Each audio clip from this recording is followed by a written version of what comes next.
All right, hello, hello. Welcome in. You see some folks coming in on TikTok. I am going to be continuing reading Amy Lutkin's memoir called A Lonely Hunter. I think we're actually going to finish it today, from what I can tell. So I think I'm getting the hang of Twitch. I started a new Twitch a few days ago, and everyone should go over there because it looks cooler. But we're gonna finish up, like I said, Amy Lutkin's memoir called A Lonely Hunter. I'm gonna start by reading the little write-up of what it's about, because I think it'll do a good job of just like introducing folks in a way that maybe previously I hadn't before.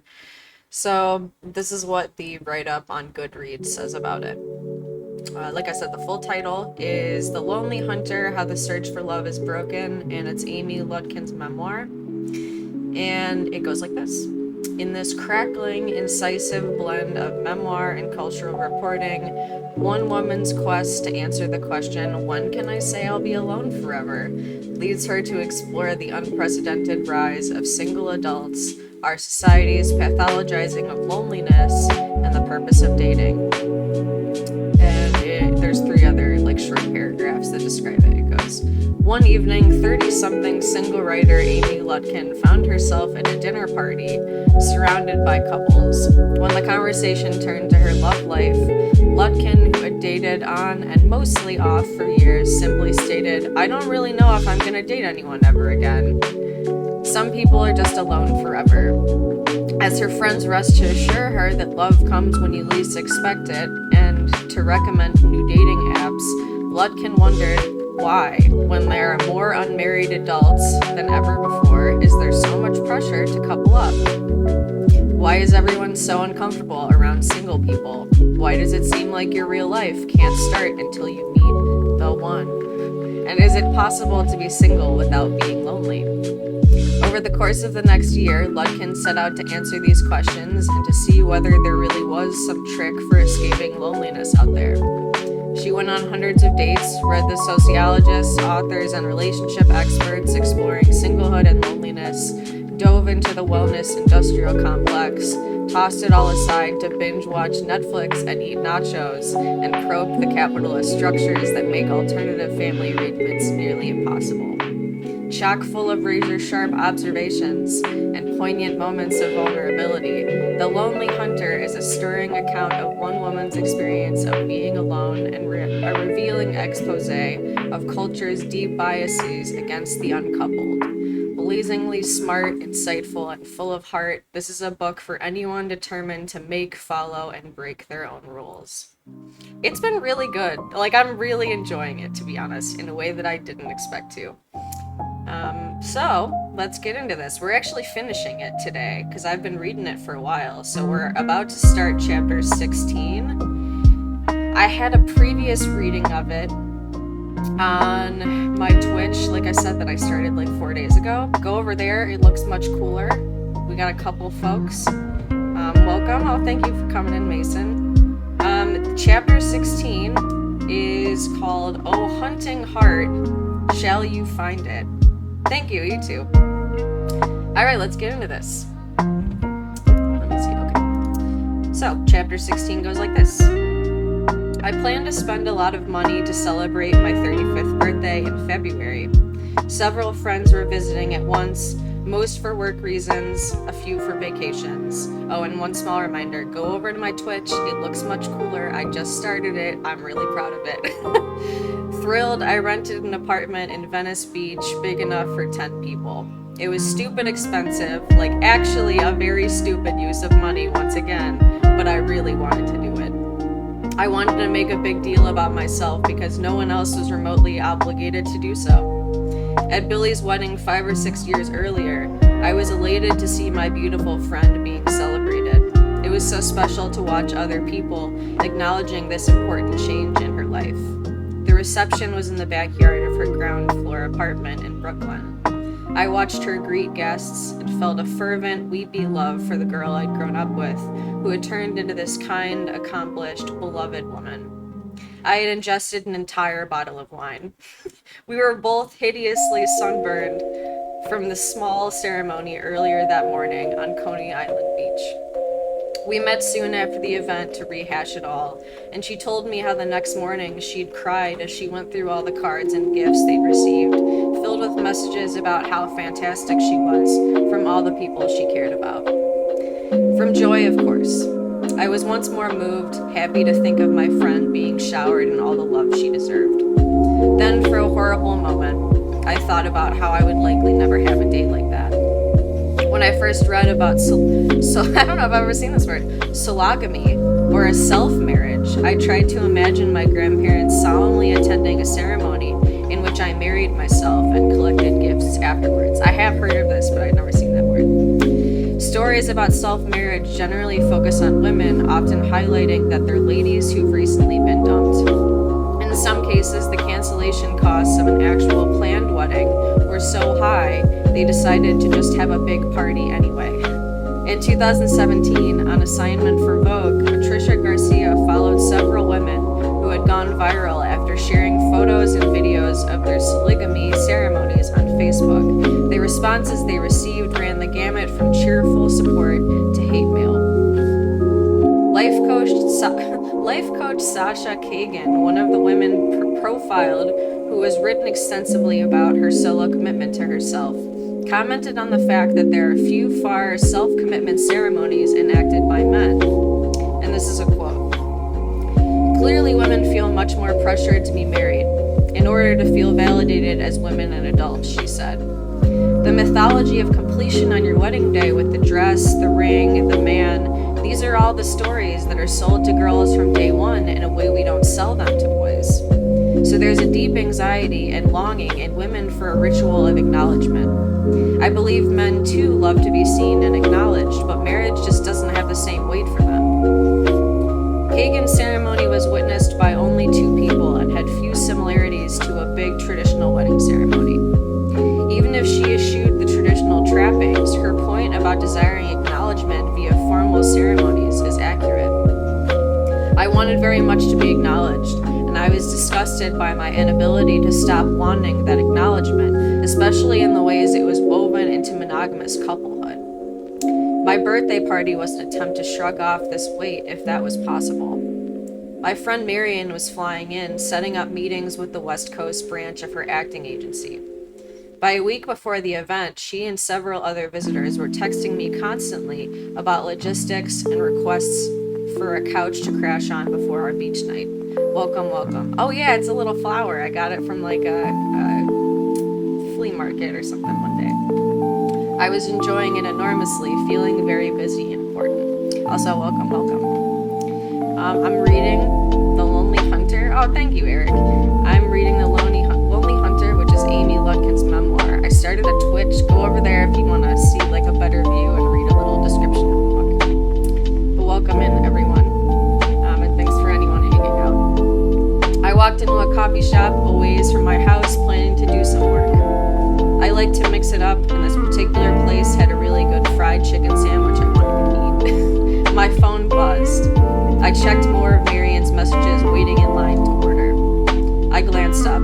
Sitting at the Marble Coffee Shop bar, typing away, was a very familiar figure. A slender man in a black t-shirt. Momentarily, I questioned my senses. I'd often thought I was seeing Adrian around town. There are a lot of curly-haired dudes of average height wearing black t-shirts in LA. The frequency of the second looks... Yeah, that's weird. Okay, it's just a weird sentence. The frequency of the second looks I had to take at random men, had made me consider that he was much more basic than I believed. Copies of him were everywhere. Also, thank you, Max. They were just copies. My body knew this was the real man. I turned and walked into the bathroom. Adrian is in this coffee shop. I texted Marion from the toilet, releasing my shock through my bowels. What a fucking sentence. So Adrian is the person that she fell in love with through her bout of dates, for anyone that isn't caught up to speed. Why the fuck can he not get out of my life? LOLOL, she texted back, a compassionate friend. There were two choices. I could get off the toilet and leave, sparing myself the awkwardness of speaking to him again. Or I could go and tap him on the shoulder one more time. Because I never learned. I chose the latter strategy, as I'm not the sort of coward who runs away from creating a problem. His pupils dilated like a startled cockatoo's when he recognized me, and then we both started to laugh. All the dramatic meetings and partings couldn't stand up to the absurdity of another coffee shop run-in. Just wanted to say hello, I told him, and then stepped back in line to order. Instead of turning to his computer, he got up and followed me as I retrieved my coffee, stirring in cream and sugar, and then found a seat. We didn't talk about much, only the general how are yous. He shared his observation that this place was always like the gym on Mondays. Everyone was here. He leaned against my table waiting for something. I didn't know what. Well, I'm gonna try to do some work, I said. He stood up. Oh, yeah, me too, he said, and then hesitated. Would it be okay if I asked you out for coffee sometime? Yes, I answered, thinking about how hilarious Marion would find that. Hello. Great, he said, and offered me his hand from a high five. Bemused, I slapped it, and he went back to work at the counter. There he sat just 5 feet away. I could have walked up to him again, touched him, demanded his attention once more. I patted him on the back for resisting the urge to make a scene. I patted myself on the back? Did I say that weird? I patted myself on the back for resisting the urge to make a scene. Somehow I managed to focus for a few hours. My stomach settled. Finally, I packed up my stuff to go, looking his way. Adrian had his headphones on and appeared engrossed. I passed him to go to the bathroom one more time, and then when I came out, he was turning the corner to use it himself. I wondered if he'd followed me, but we both laughed again, like it was all a hilarious farce. So, coffee? He asked, weighing the word with significance. I'd barely trained myself to stop chasing Adrian. Resisting even this minimal gesture coming from him was beyond me. I'd learned one thing. If I said yes and I left this coffee shop, I would probably never hear from him again. I would still wait, hopeful and yearning. What are you doing right now? I asked. The sun was setting and the air had turned cool. As he walked to the bar, he told me about his trip to Mexico in January to connect with his father's country, and was surprised to find his dad had flown to meet him there for some bonding time. Adrian explained the tenuous peace he'd made with his father's hit-or-miss parenting, saying it had been remarkable to receive an apology he'd long since stopped waiting for. I understood giving up on waiting for apologies. He told me he had quit his bartending job before his trip and wasn't quite ready to find another one. He'd been considering grad school, naming MFA programs in other cities. Though I could have easily gone without ever receiving any of this information, it was disquieting to imagine Adrian in yet another city far away from me. I'd never known exactly where he was, but sometimes thinking he was somewhere in Los Angeles had given it a certain significance. When the sun would set, he could be looking at it. Every time I turned a corner, he could be standing there. And I'd been right, hadn't I? Today, I'd been right. He didn't mention his girlfriend. That's how every line of conversation went. It flowed as pleasurably as usual, from one topic to the next, as we found a good happy hour special at a French-style bistro and sat at a table by the window. In every exchange was this void in the shape of a woman I didn't know. When he said he'd been camping on the beach recently, I knew he meant with her. When he described eating an amazing restaurant in Mexico, I knew she'd been sitting across from him. He didn't say her name, whatever it was. There was no avoidance of the topic of romantic entanglements on my end. I was fine with telling him about relatively recent dating misadventures, even glad that I could. It was mostly surface-level stuff about the differences in dating between New York and Los Angeles, basically a standard.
Oh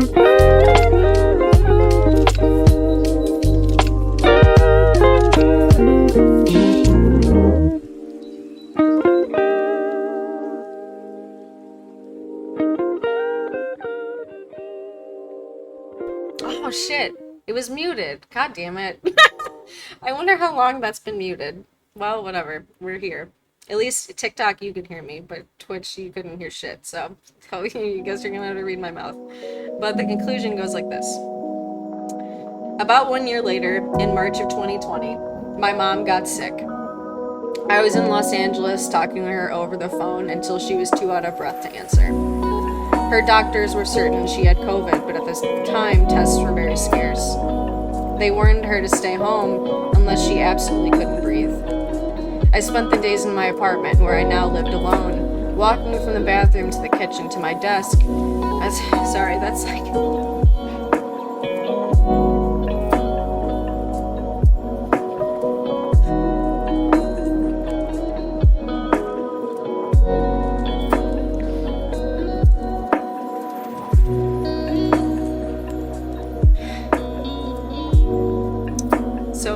I know there's only like a few folks in here, but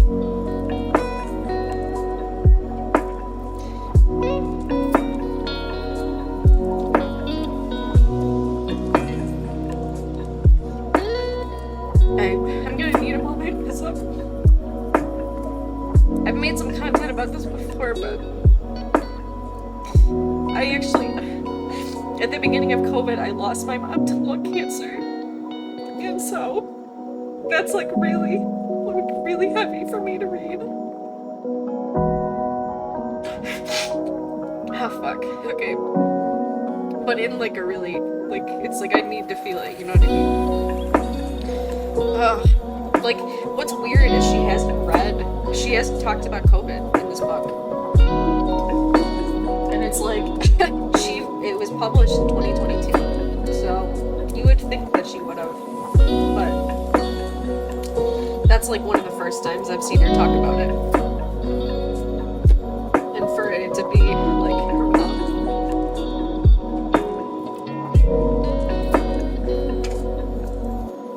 Thank you for saying that.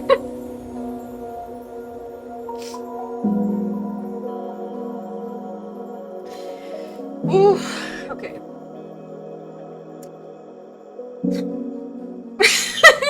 Okay, let me get my let me get myself somewhat composed. I'm trying to make sure I'm allowing myself to feel it, but at the same time continue this reading. So thanks for hanging out with me while I do that. Fuck. Okay. For real though, thank you, Disordered Stoner and Nubian Space Goddess. Both of your usernames are fucking awesome. Okay. Let's do this.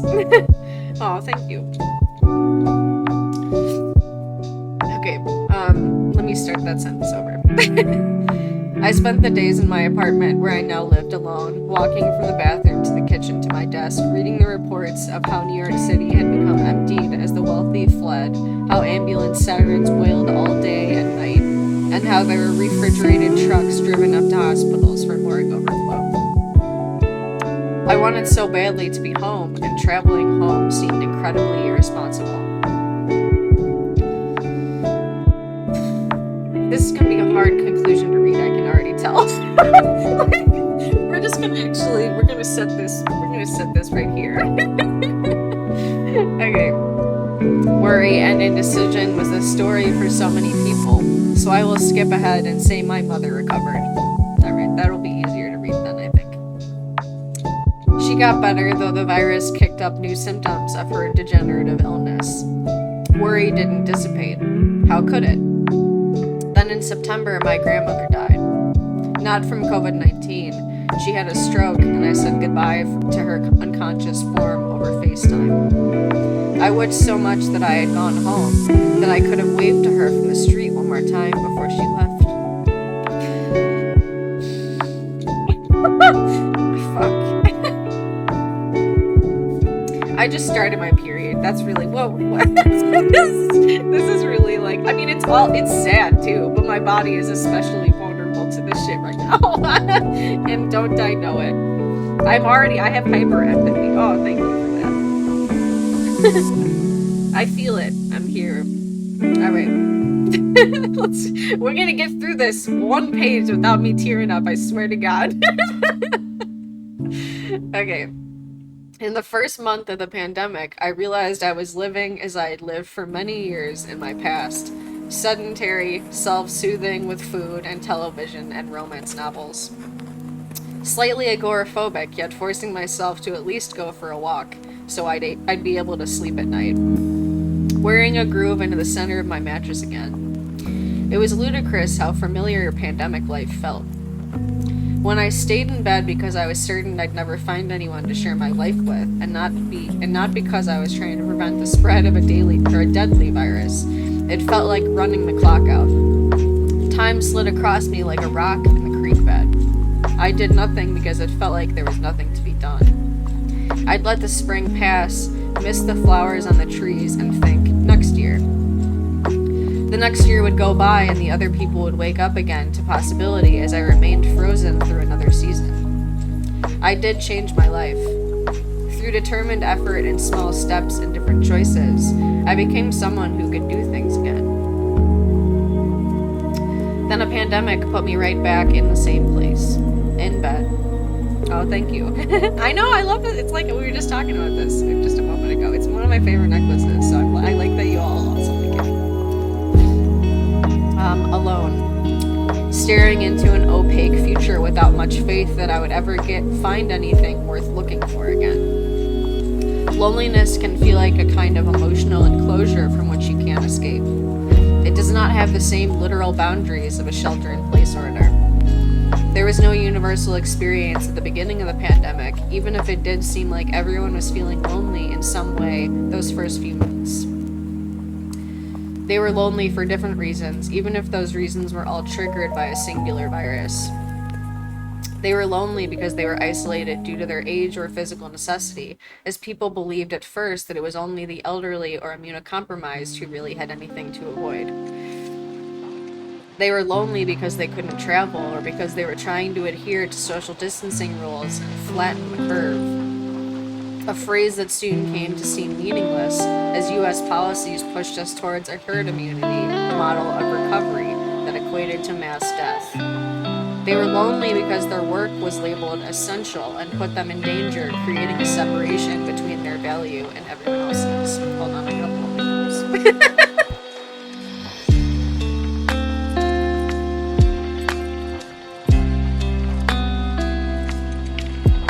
To save Twitch. So sorry you all had figured out. TikTok. Oh, I missed that. But yeah, with that said, I got a new Twitch. That's what I'm also on. It looks cool over there. Follow it if you haven't already. Alright. Okay, yes. They were lonely because they lost their jobs, or lost opportunities, or lost dreams that had been so close to being realized. During that first month, I wanted so much to be with my family, yet I kept thinking, your family can't keep you safe. There might be times in your life when quite the opposite has felt true, when a partner or brother or the responsibility of having a child has saved you. COVID-19 didn't care about any of that. I'm kind of not liking the fact that she's framing COVID in the past. I think that's problematic, but we can get into that later. The highest transmission rates were in family units, where people lived and breathed together, passing the virus among generations and seeing multiple deaths under one roof. Family was a liability that made being alone the surest way to survive. The coronavirus revealed how flimsy that us against them mentality ends up being. Your family cannot ever really be safe when other people aren't. It's not surprising to me how swiftly the federal and many state governments shifted the pandemic narrative from "we'll get through this together" to "surviving is your personal responsibility." If avoiding a highly contagious and deadly virus is left to the individual, that means the government doesn't have to pay out unemployment, or cover health care, or address the housing crisis, or invest in social services at all, really. They could, but they won't, because that would mean that whenever the pandemic ended, they might not find it so easy to take those things back. The pandemic was obviously a moment of crisis, but it's much more honest to say that there has been a crisis for a long time, and that people shielded from it by their race and class were feeling the effects of that crisis in ways they didn't conceive of before. A lot of people who knew I was writing about loneliness would tell me that it was a timely subject. Over text, of course. It didn't feel that way to me. The loneliness I'd felt before the pandemic was quaint. It had involved meeting new people in crowded bars, hugging, holding hands, dancing. Before, I was lonely in a way that contained far more delights. I appreciate that loneliness differently now. It is true that the things I already thought were separating people have been amplified by the pandemic. Even the divide between single people and married people with kids was revved up, with parodic Twitter discourse breaking out over who had it harder. The parents who could no longer take any breaks from parenting, or the single person who hadn't touched another human in almost a year. Most of the people with the time to argue about this on Twitter will be fine, though the passion around these subjects bordered on desperation. My friend Tessa, the one who never wanted kids, had actually worked in childcare before she gained success in an entertainment career. It really seems like parents are just becoming aware of all the work of raising their kids that they don't have to deal with because someone else is always doing it, she told me on a masked meetup at the park. Another single friend with asthma who didn't leave her apartment for 6 months told me over Zoom, "Couples never check in on me. They don't get what it's like being completely alone all the time." But it wasn't just the parents who ordinarily paid for childcare who were suffering. For every person typing furiously online, there are thousands more without help, who are still expected to show up at jobs outside of their homes every day, even as schools closed. In New York, it was revealed that some of the resistance to closing schools in early March was because over 114,000 homeless children depended on them for basic necessities like food or even laundry. Over 100,000 homeless children in one of the richest cities in America, and the story became a blip as more and more cracks in our systems were split wider by the mounting pressure. There wasn't really a silver lining in 2020, in my opinion, so please take this as one. Catastrophes are an opportunity for redesigning things. It might be years before we know if this opportunity is being utilized to make people's lives better or worse. For myself, whenever I can return to what normal was, I hope I'll have grown beyond it. At the moment, I'm thinking about the ways I've failed other people. I'm thinking about how I never want to do that again, and I wonder if that is possible. When I first started writing this book, I envisioned writing something about how I conquered loneliness, or at minimum, found management strategies for it. I wanted answers to the question of what we can do to make life fuller, more joyful when we're alone. I wanted it to be helpful for the individual. I also wanted to have an answer to the question I know people will ask: do I still think I'll be alone forever? To the latter, I'll say that since the timeline of this story ended, I have felt deeply, affectionately, and with a heart full of hope. I've been hurt again, disappointed, and kicked in all the tender spots I'll probably never learn to armor. I've continued to date as public health allows, and will keep doing so for as long as it's more fun than not. There's still no answer to the question of whether I think I'll be alone forever, because I can't see the future, but its importance recedes as time passes. There are many more interesting questions. One day I might find the right person with whom to share whatever answers I've found. About the former, I now believe there are definitely things you can do to alleviate a sense of isolation. Small movements that will help you to make friends, find new hobbies, feel better for a brief interval. Even learning how to talk to another person takes practice. Through these interventions, your life could completely transform, and that's an awesome accomplishment.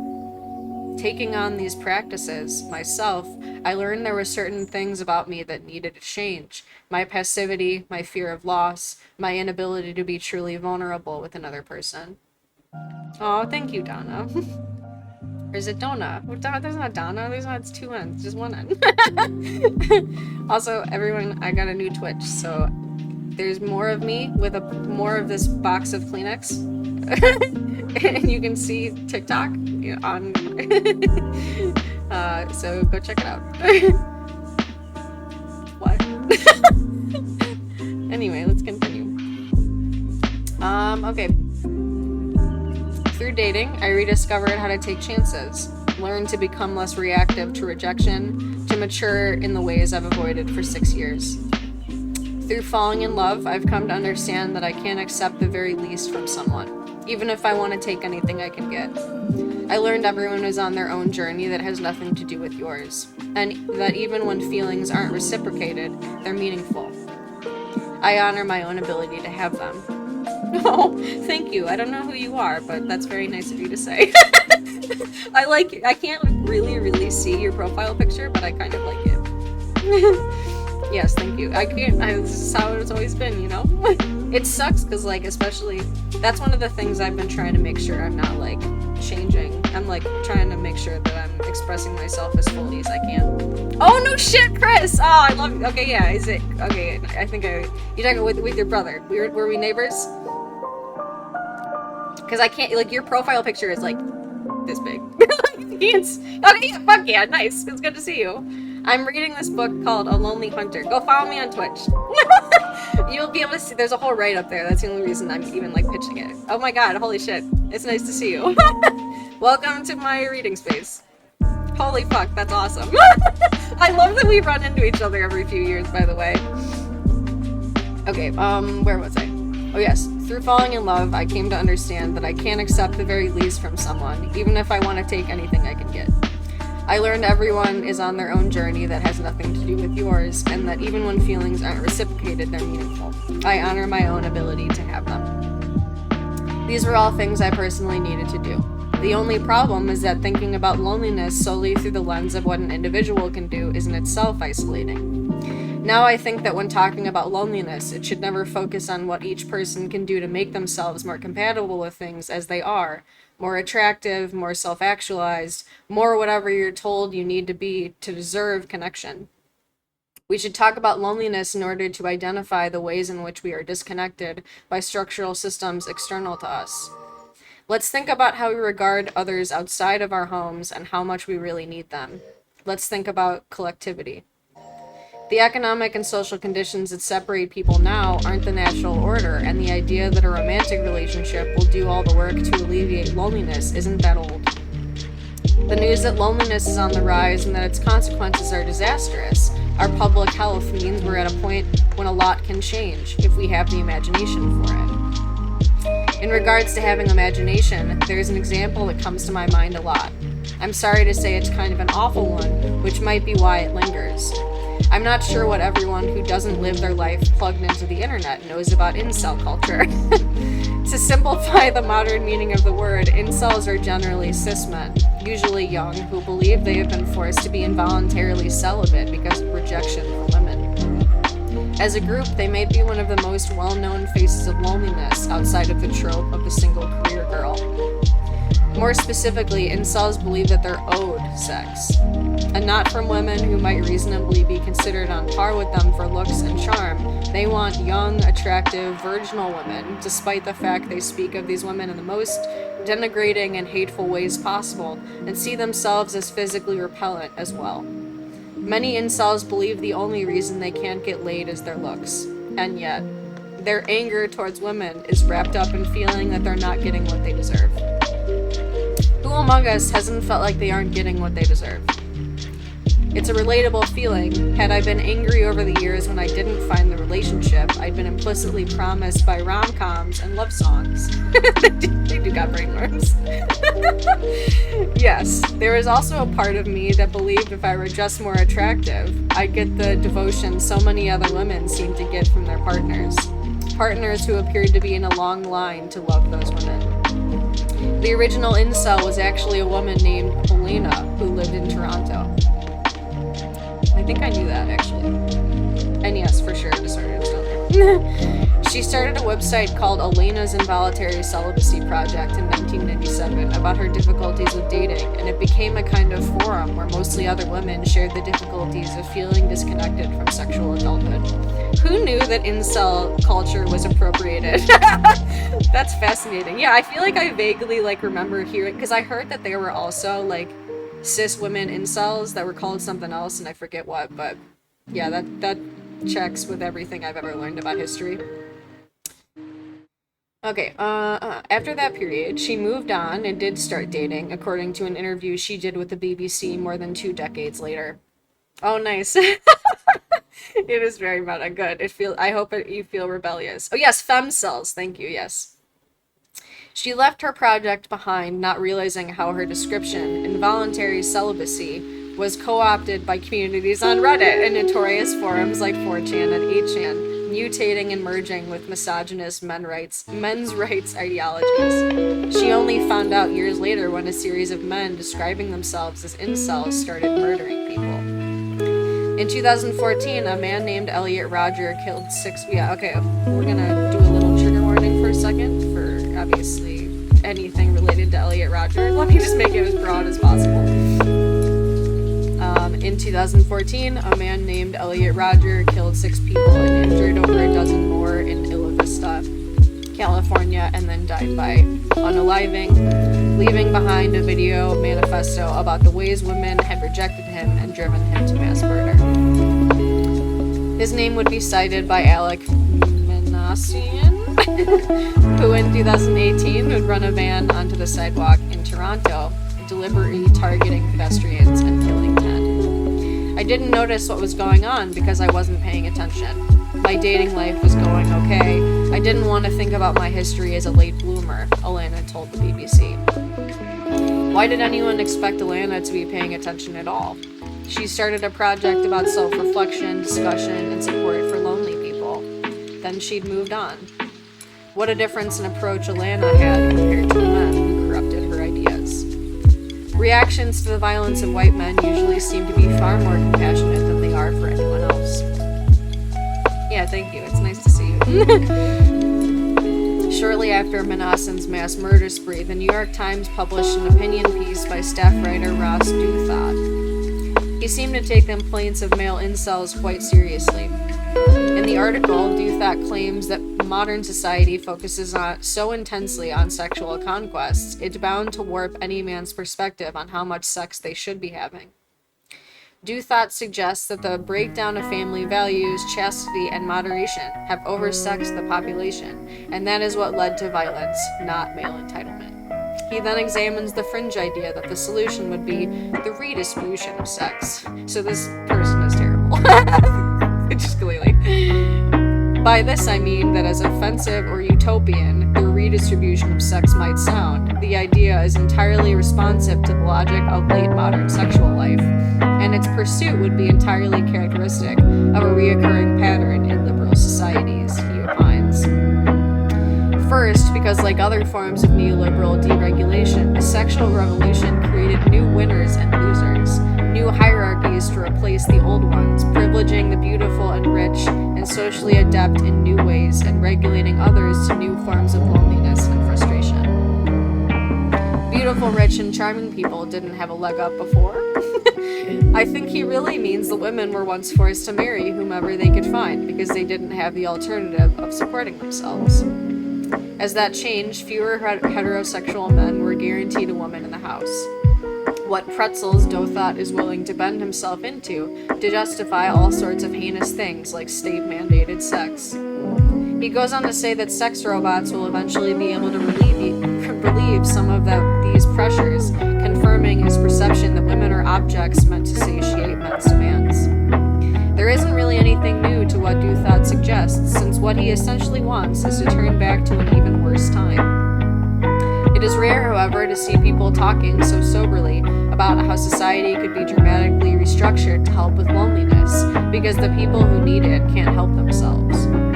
Douthat isn't telling incels to try to make, or telling incels, close enough, to try to make themselves more attractive, try to get some new hobbies, go to therapy, or work harder to connect. He thinks the government could intervene here.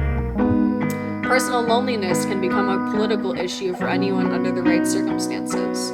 It's possible that the lonely single gal has been in the collective imagination for too long to inspire innovation, or it's because guys like Douthat think there's a clear solution for single women. Just get married to whoever will take us.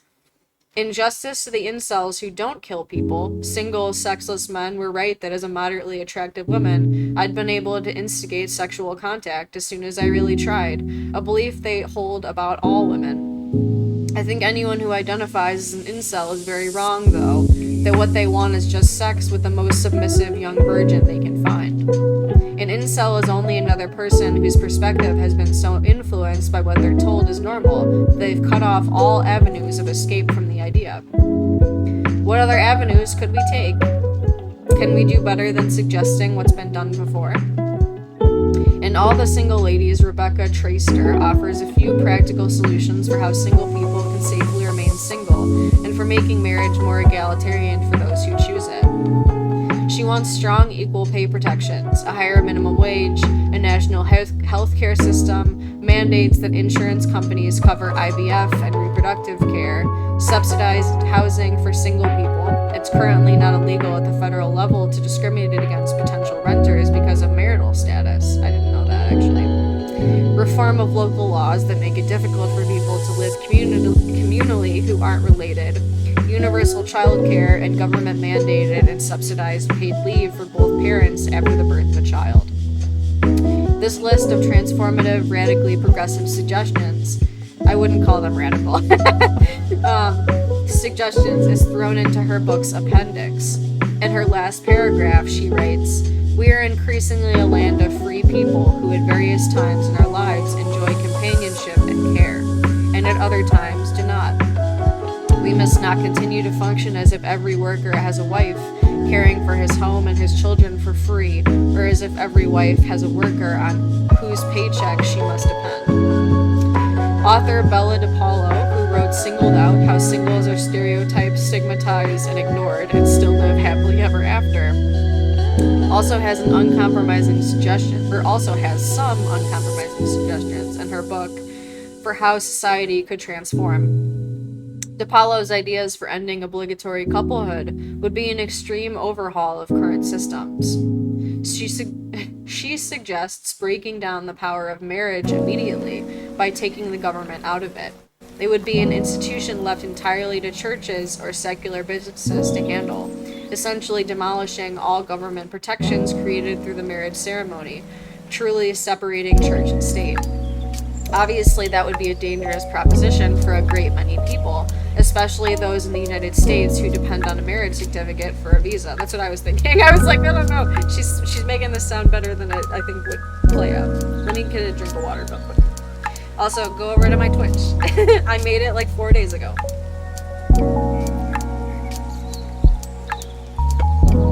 It's the same username as this one. Alright, we'll move on the Kleenex box. I think we've surpassed the wave of emotions we were all floating in. Okay. Okay. Yes. That danger illustrates just how much power the marriage ceremony has. One of the simplest ways to reside in the United States safely and legally as an immigrant is to bind yourself to someone. I knew a number of couples who had done exactly that, some of whom were in love, and some of whom married so one partner could stay in the country. DePaulo's focus isn't on the complications or perils of this idea. She's more interested in seeing the benefits of legal marriage funneled toward progressive policies.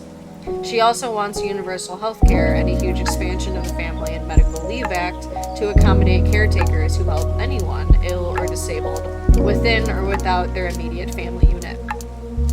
She wants to abolish joint tax filing and to make it illegal to question someone's reason for taking time off at work.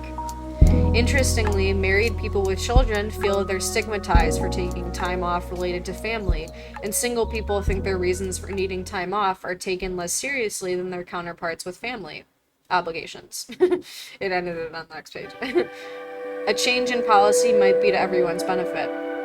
Marriage won't truly end, according to DePaulo, until the sense of validation that comes with it fades.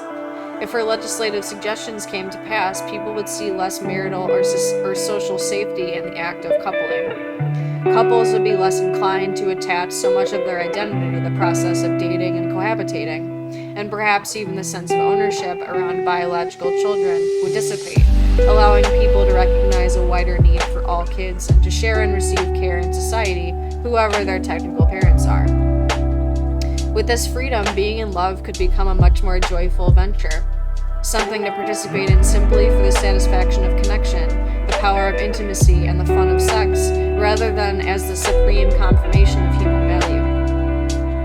In In most of the studies on the subject, the word loneliness is used even what is being is used even when what is being described are the effects of poverty and discrimination, isolation, unstable housing, de facto age segregation, a need for health care, or even a basic lack of leisure time. Constant stress and dejection.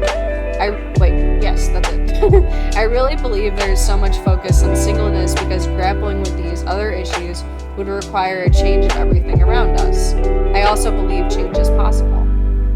There are some transformational changes already happening, often very slowly, because it's quite hard to organize single people around a common cause. People are single for all sorts of reasons, from every demographic, with a limitless number of perspectives on their lives. And Apollo's claim that making singleness synonymous with loneliness causes discrimination is likely correct. But thinking about how to make unmarried people's lives better is a helpful way to conceive new legislation, because there are still so many ways that pairing off is financially and politically rewarded, leaving everyone else behind. There are people who have been on the front lines of making these shifts happen on local and national levels, especially in historically marginalized communities. LGBTQ plus people have long been establishing networks of people to survive the often violent rejection by the dominant culture and even their own biological families. A chosen family is one made up of people who may or may not be lovers, who may live together or not, but who consider themselves a cohesive unit. A chosen family acknowledges that frequently the most important people in your life, the ones who really show up to take care of you, aren't related to you at all. Gay marriage has only been legal on a federal level in the United States since 2015. Younger gay couples might choose to marry, but in 2010, 64% of LGBTQ plus baby boomers said they had a chosen family, according to a survey from the MetLife Mature Market Institute. Chosen families remain a stabilizing and supportive part of queer culture, and they've exerted a powerful influence on how families in general are categorized in the United States. Chosen families have been officially recognized in New York, LA, and Chicago. Members can now use paid time off if these families need care. In 2015, President Barack Obama signed an executive order guaranteeing federal contractors paid sick leave to care for any family members of blood or affinity whose close association with the employee is the equivalent of a family relationship. Similar local laws have arrived in Austin, Texas, Rhode Island, New Jersey, Arizona, and Cook County, Illinois, the county that contains Chicago. Despite these expansions, for a lot of couples, getting married is the most streamlined way to have their union recognized by the state, and the most familiar framework for protecting financial assets and property, making it easier for courts to know what to do should that marriage end in divorce. That leaves people without a marriage certificate in a difficult position, including people who aren't romantically involved but who have built a life together. The nonprofit Unmarried Equality, which advocates for the rights of unmarried people, suggests on their website that people throw parties to celebrate their friendships, for your best friend forever, or for an entire friend group. But Unmarried Equality warns these events do not involve laws or government agencies in any way. What if friendship commitments were recognized by the state, or the benefits of legally recognized chosen families were extended? How might that change the statistics about, for example, who can expect elder care? In 2017, Hawaii enacted Kupuna Care, a stipend offered to anyone providing care to an older adult, regardless of family ties. I know of a commune on Staten Island formed in the 70s where members are aging out, unable to maintain their structure without younger members entering to help maintain and run the household. What if New York State provided younger families with a stipend to come in and provide care? It would mean stabilized housing and a continuation of a communal living situation that had benefited dozens of people over the years. When I lived in a communal home in my mid-20s, I had seriously discussed with some of my roommates what it would be like to raise children together. It was largely a hypothetical, but one that sounded much more possible to me than raising a child with one other person who was additionally my committed romantic partner. Most modern jurisprudence on child guardianship is dictated by the rule of two, meaning only two people are allowed to be legal parents of a child, generally the person who gives birth person they are married to or whose name is on the birth certificate, or the two legal parents in an adoption. With the complicated nature of conception, birth, and family relationships, it has begun to be recognized that in some cases, more than two people should legally retain the right of parental guardianship. Most notably, in 2013, California passed SB 274, a bill allowing that in very rare instances, 3 or more adults could be legal parents to a child. Any state could change their rules around parental rights and not delineate so firmly who matters in a child's life. Beyond the scope of family life, we could make a bigger leap to the other ways people connect with and support each other in the places they live. How can we create the financial security needed to put down roots? If you want to alleviate loneliness, join a union. Worker protections mean higher wages and more stability, leading to stronger communities. Better yet, support worker-owned co-ops so employment in a town or city isn't contingent on corporations and monopolies based far from home. The work week could be shorter, the minimum wage far higher. Changing how work figures in our lives could accommodate lifestyles that center family and socialization over survival. Or we can talk about how urban planning can alleviate loneliness. Instead of cordoning off the elderly in distant communities, they could be integrated into family neighborhoods. We could invest in crumbling infrastructure, especially public transit services, making it easier for people to socialize, get to work, attend events outside of their work life. Accessible transportation services for the disabled could remove them from the default state of exclusion that's so institutionalized by abled society. We could have town squares that give people a place to gather, instead of rows of unwalkable streets far from city centers. We could have tenant unions fighting for affordable rents, or promoting I don't know why they use the full word, my brain couldn't make sense of it. Promoting cooperatives, instead of a housing crisis and empty buildings. I wish. No, I'm writing my book this summer, but this is Amy Lutkin's memoir called The Lonely Hunter. I got a Twitch that I started, and it's the same username as on my TikTok, but if you go over there, there's a write-up of the book that I invite you to check out. I started it 4 days ago. I'm aiming for 50 followers so I can get affiliate status and hopefully continue to fundraise to write my book. So definitely check it out. It also looks cooler. So yeah, I bet they do. I think I've heard that before, Ashen. There's definitely ways to do it. Like, there's for sure better ways to do it than this. Like, that's not even up for cut. But it's wild because people don't even think about that, because we're not like oriented to think about it. We're just treated as if this is the default. Oh yeah, for sure. Yeah, of course, Lisa. It's so it's B bird B PhD, but in the word bird there's 3 I's. Sorry, you meant the book. That's my username. But the name of the book is The Lonely Hunter: How the Search for Love is Broken, and it's by Amy Lutkin. It's their memoir. It came out last year. But my book's gonna be really similar to this, actually. So I'm like, that's why I'm reading it, because I never really read books like this. So it's giving me it's definitely been super inspiring to see what can actually be done in a book like this in a way that I never realized. Oh, instead of so it's AIMEE, and there's an accent on the first E. And then instead of the D, there's a T. Alright. Universal healthcare, which both Traister and Apollo mention, would alleviate loneliness. Traister mentions family planning services like IVF, but that's just one aspect of how guaranteed healthcare would support lonely people living untraditional lifestyles. Yeah, of course. The studies by Eric Klinenberg on elder care and Julianne Holt-Lundstadt on the loneliness epidemic all emphasize that people experiencing social isolation are often those who are homebound because of health issues, especially as they age. Yes, exactly right, yes. In the United States, many people are pushed into vast amounts of debt by an accident or illness. The stress of damaged physical health and financial ruin isolates people. Reliable mental health services, especially therapy, could reduce a sense of isolation.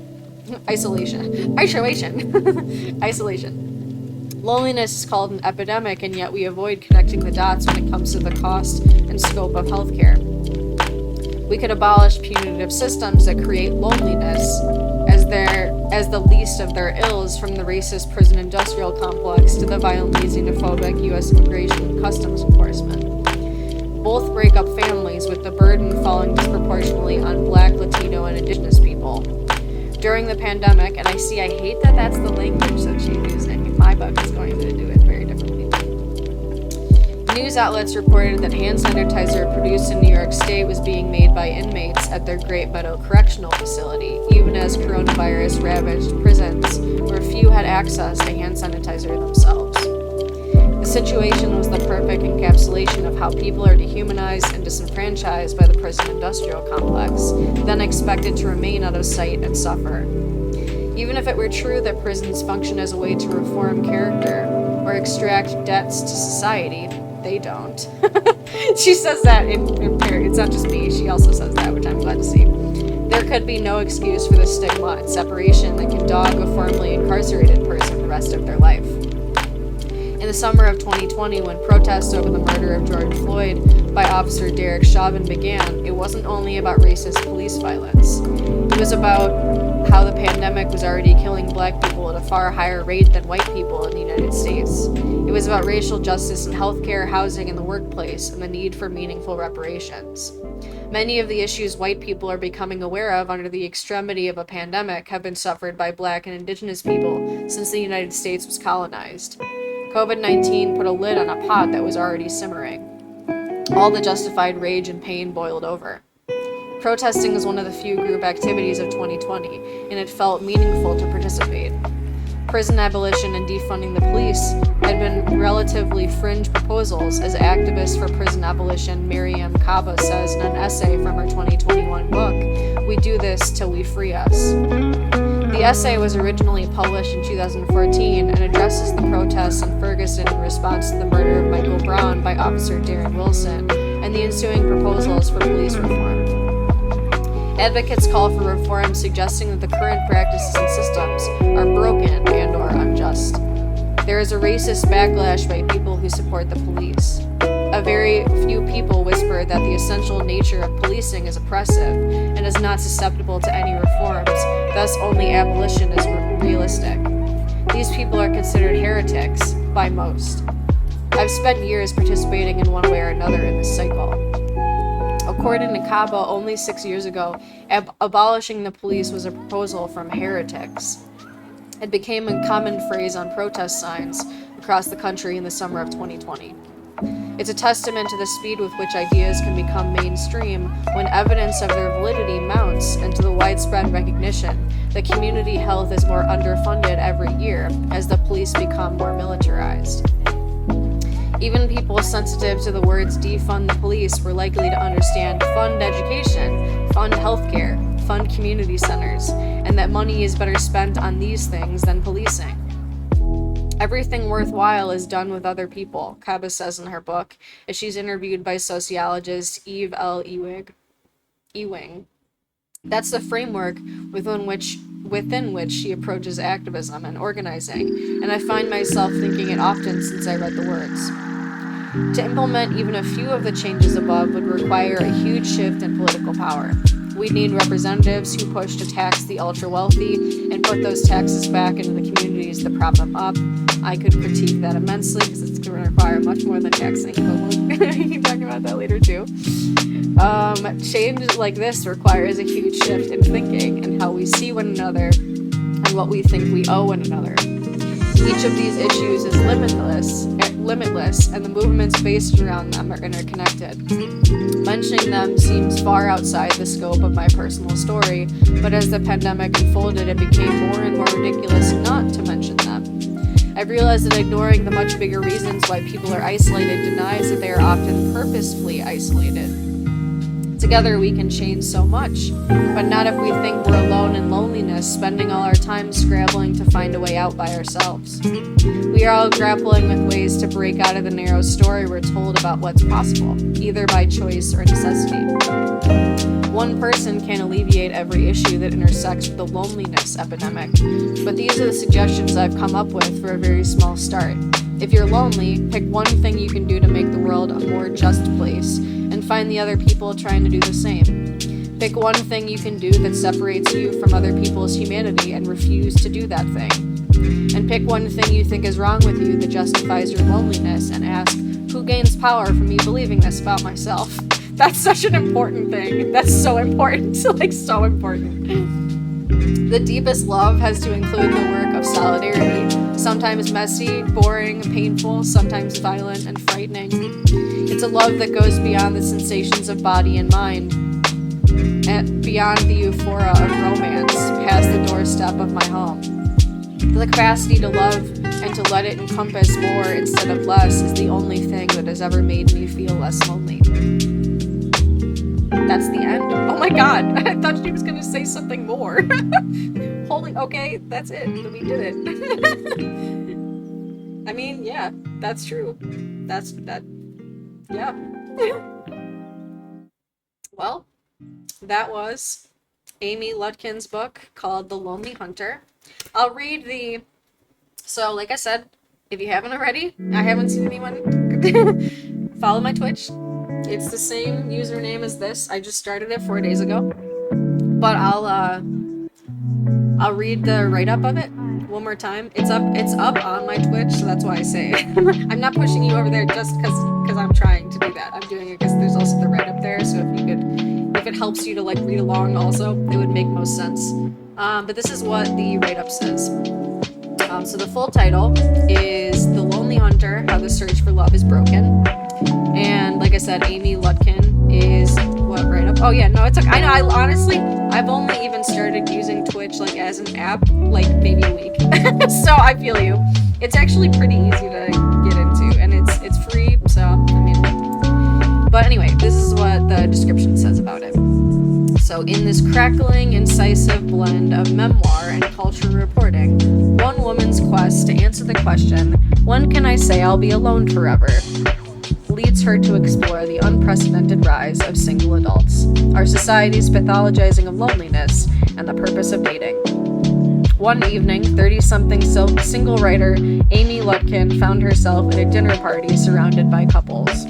When the conversation turned to her love life, Lutkin, who had dated on and mostly off for years, simply stated, I don't really know if I'm going to date anyone ever again.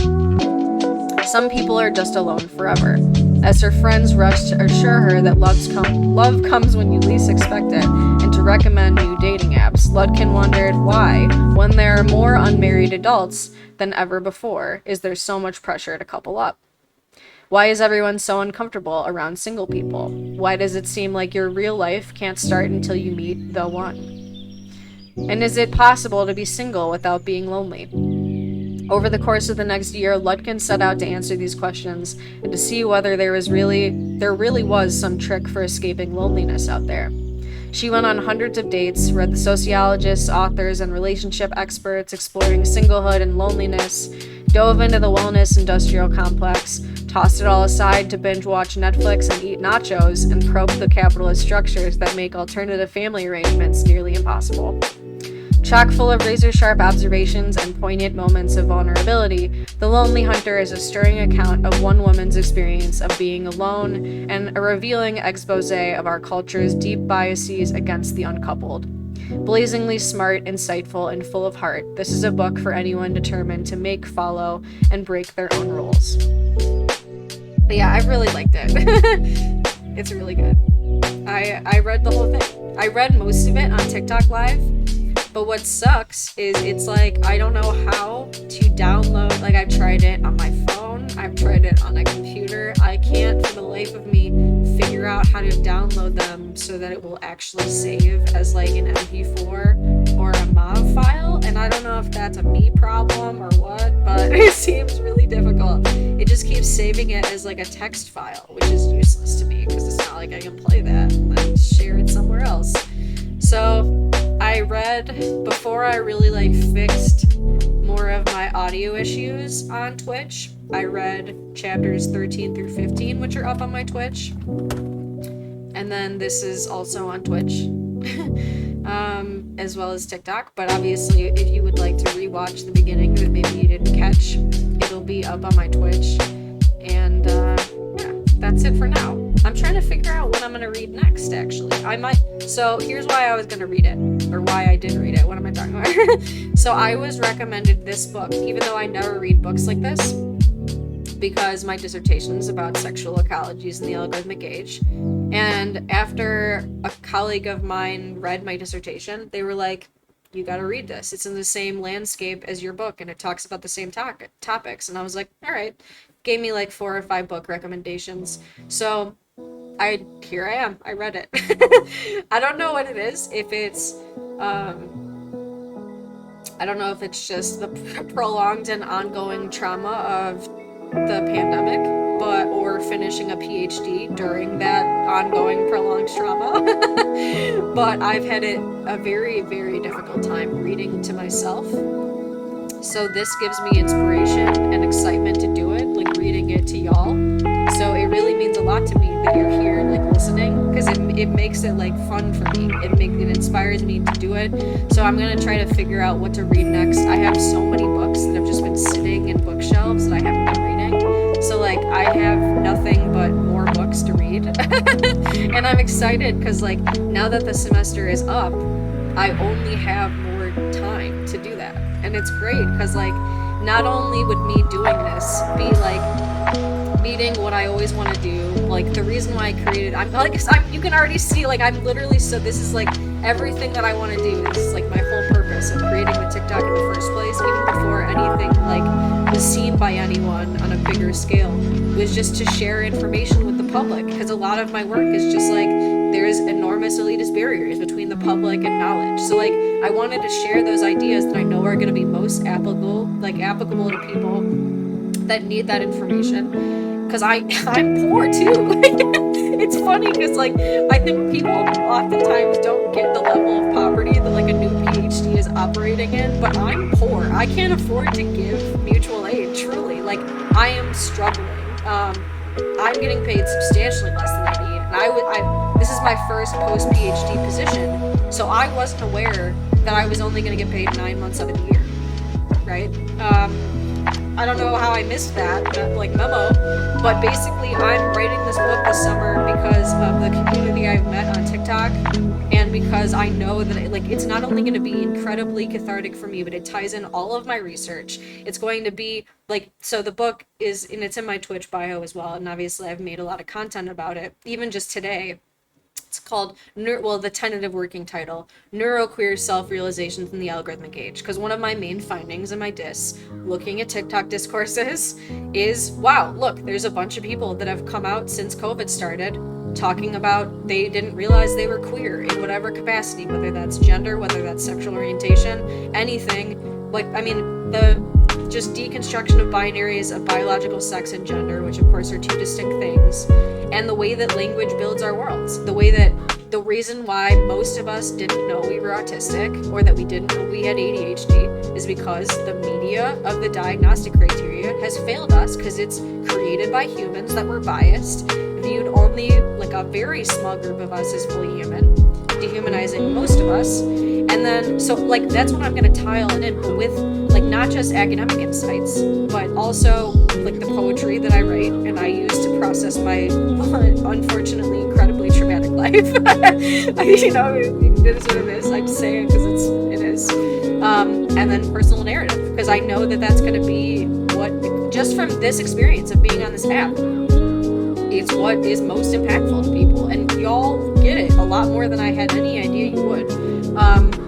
So yeah, that's what I'm writing in that book, and I feel like I've gotten so much support already, but I truly, you know, I need I need an income, and I got like I'm going in to teach again next year at the moment, but I need support. You know what I mean? Like I can't, like I'm worried right now, in all transparency, and I'm putting, like I said, this is recorded on my Twitch right now. If I don't get enough money to pay rent August and September, I don't know what I'm gonna do.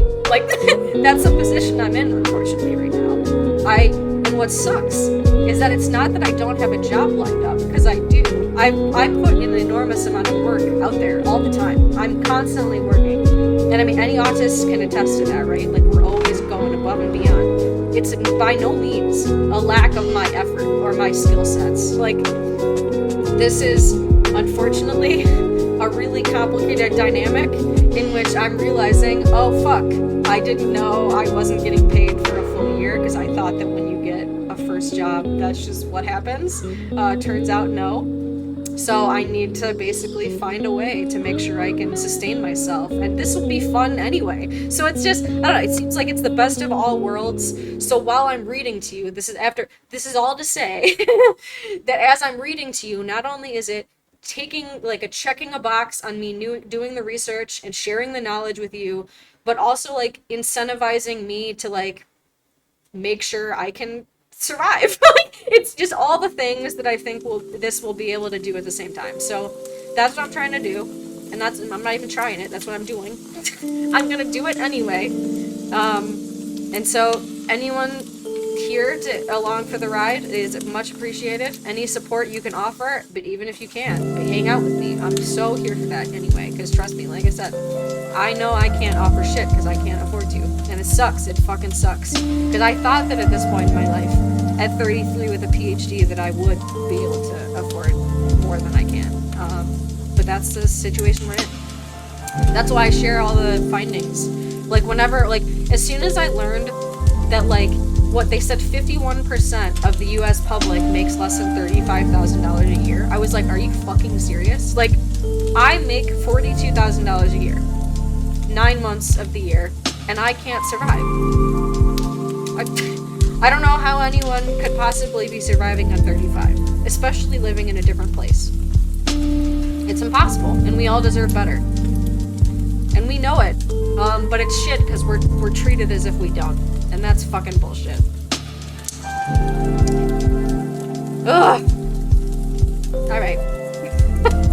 I think I'm gonna take a little break to eat lunch. Yeah, go work. Go work the other 3. What are you even talking about? Anyway. I actually didn't, I already immediately forgot what I said. So I know you were probably joking, but my brain can't make sense of it. Anyway. I'm gonna take a little break to eat lunch. Maybe I'll be back to, play video games? Or something? Because that's also what's been nice. Other than sharing the info, it also... Oh, yeah. Well, that's the point. But here's the thing, Fishfinder. Have you ever tried to find a job that will pay you any amount that you could pay rent with in only a 3-month period? Because it's not as easy as it sounds. If you can find that, especially because, think about it. I have a PhD, so I'm overqualified for most things. There's people that will be on the job market for months, and I have been over the last 2 years on the job market the entire time.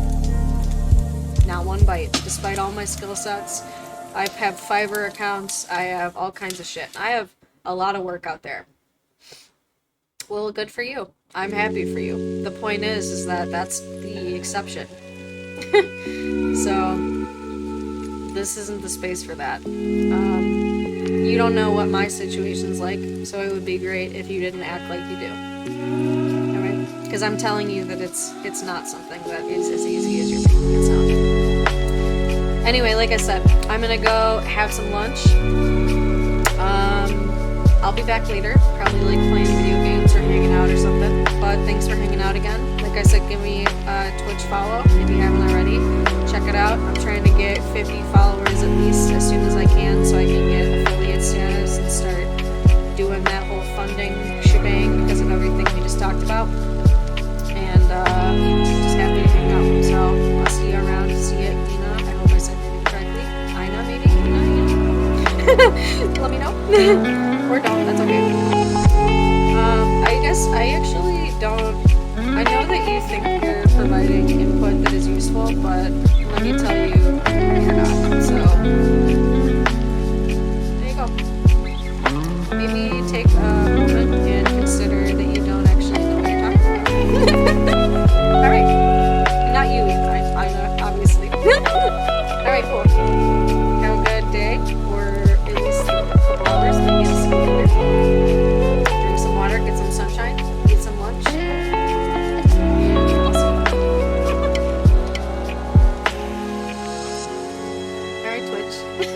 It's funny because I feel like I'm like talking to two people that are just situated in vaguely different situations. Clearly, this was TikTok. It's like a little being that sits in front of you. All right. Like I said, drink some water, get some sunshine. Look at how sensitive my skin is. Like I just scratched this part of my face, and that itches. I'm like a mood board, like or like one of those little. I don't know if anyone that will watch this or who's watching this has ever seen those art things that you used to scratch on when you were like in elementary school that were like metallic rainbow, or like you know what I'm talking about. They had like a black some sort of material on it, and then you would scratch it off and it would turn rainbow or like silver or something underneath. That's basically my skin. I wish it turned rainbow though. That would be way cooler. All right, y'all. Anyway, like I said, take this time to take care of yourself. Maybe go touch the grass, as they say. Get some sun. Drink some water. I'm gonna have some lunch and be back later. Bye bye. Oh, I gotta put this up. Okay, bye bye.